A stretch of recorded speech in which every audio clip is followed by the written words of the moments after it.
It started with a DM from an internet friend. How you feeling about this? Attached to this message was a link to a music video eerily similar to my style of collage animation, but made with AI. And not to sound egotistical or anything, but I couldn't help but wonder if any of my videos served as training data to inevitably create a video like this one. And to be honest, my initial response to watching this video was not fear or anger, but regret. Regret that I hadn't figured out my style sooner. Regret that I didn't have more time to make the art that I make without having to worry that AI can do it quicker. But that's such a silly response to have, because obviously I could not have rushed the process that led to me becoming a mixed media filmmaker. My style took many twists and turns to figure out. It required hurricanes and pandemics. Couldn't have happened any other way. My biggest point to pick with AI-generated art is that it will inevitably make it harder to recognize human effort in the future. I made a video about this a couple months ago, and in that video I said that you need to suffer a bit for your art. And this rubbed some people the wrong way. And rightfully so. Suffer is a very loaded word, but I didn't mean it in a negative way. What I was trying to get at was that when you have an idea in your head, it takes time and effort to make that idea real. And in that process, you will feel a whole range of emotions. There's a struggle to make the thing you have created look like how you imagined it in your head. And oftentimes, at least for me, that idea in my head and the final piece of art that I make look wildly different.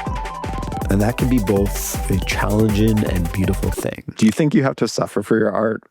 So, this is my friend Blake. You might know him as Blake of Today. I felt like he'd be a great person to chat about this topic because we share a very similar creative journey. As long as the internet has been around, we've been trying to figure out a way to find an audience for our art. But it wasn't until TikTok and Reels came along that we were able to actually find an audience for our work.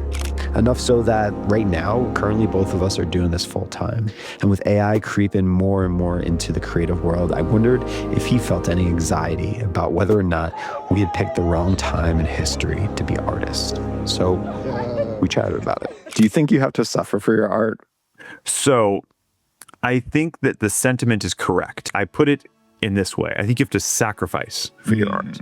People who don't know, who may be hearing this, is that Kyle and I have a weekly call almost every week, and we sit and we talk to each other for an hour. And the reason why this call is special, it's special for a lot of reasons, but Kyle and I are both human beings. And when you were born as a human being, you have a set amount of time on this earth. It's really all you have, and you don't know how much of it you have. You don't know when it's going to end. And so when you spend time with another person, you are telling them, hey, you are worth spending some of this finite resource that I don't know how much of it that I have. You're worth that. And you, the person who I'm spending time with, is saying, you're worth that as well.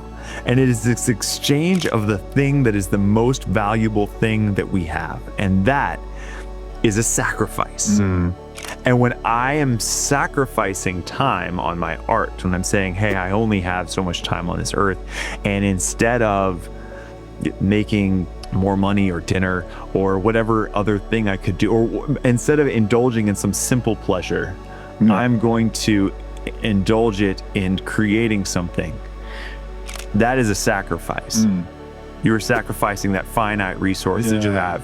And that's why it's cool when you look at art that somebody spent time on, because you're like, man, like I'm looking at a thing that this person decided I'm going to spend the most valuable thing that I have to make this thing.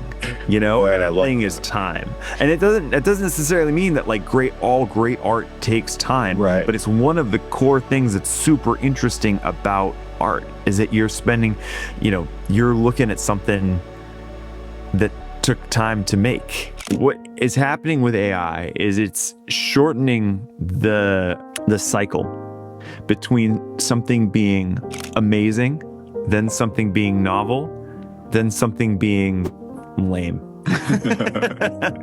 And like, if you're chasing novelty, then yeah, like this is a rough time. Like it's a rough time because you're competing with things that are genuinely designed to be incredibly novel. Right. Yeah. But if you're seeking authenticity, this is actually a really excellent time because I think people are really craving it. And I think one of my fears, and I wonder if you have a similar fear with this, is like, I think about photographers right before digital cameras.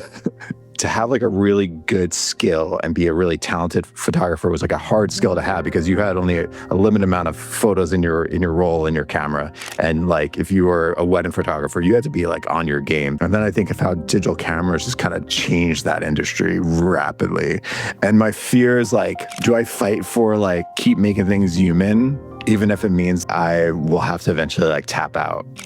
It's weird. It's a weird fear, you know? Like, Yeah. Do you feel like ever with writing, like if you don't somehow adapt to using ChatGPT in your writing, that there comes a time where you get left behind? Yeah, luckily I'm not as talented as you are when it comes to like making like actual media. So the thing that I do, I think is a really hard thing to be replaced by, or maybe it's an incredibly easy thing to be replaced by, which is why I'm not afraid of it, because it kind of almost already has. Like I've kind of already almost been absorbed into obsolescence, right? Like from ChatGPT, like from the jump, like because I'm just a writer. Just the idea of it alone is an incredibly interesting conversation that we get to be a part of. And the fact that like imagine being a painter when photography was invented. Right. You know what I mean? And like here's the thing. People still spend a lot of money on paintings. Yeah. And photography has existed forever. You know, fast food has existed for a long time. And I still would much rather, most nights eat a home-cooked meal or sit down at a nice restaurant with something that a chef has thought about and designed and worked on for a long time. So if you want to watch the rest of that interview, you can watch the whole entire unedited version over on my Patreon. But the last thing I'll say is this. I know that AI is a very complicated topic, and AI art. I'm sure there's lots of opinions that I'll hear in the comments, but I'll say this.